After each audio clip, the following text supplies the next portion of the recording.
اس کے اندر ایک بنیادی بات اگر ہم یہ سمجھ لیں کہ رب تعالیٰ نے ہر جاندار کا رزق اس کی تقدیر میں لکھ دیا ہے اور وہ رزق اسے مل کر رہے گا.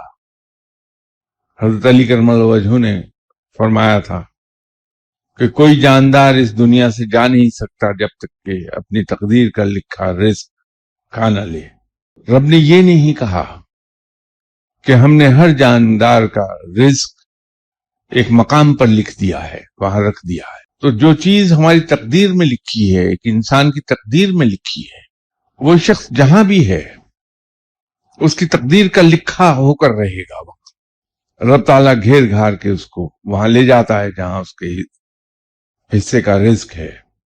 رب تعالیٰ رزق اس کا عطا کر دیتا ہے. تو ہمیں یہ فکر نہیں ہونی چاہیے کہ ہم صحیح سمت میں ہیں، کیونکہ ہمارا رزق کہیں رکھا نہیں ہے. ہمارا رزق ہماری تقدیر میں لکھا ہمارا حصہ، اور وہ عطا رب نے کرنا ہے. اور رب محیط ہے تمام کائنات پر، کسی ایک جگہ تک لمیٹڈ نہیں ہے وہ.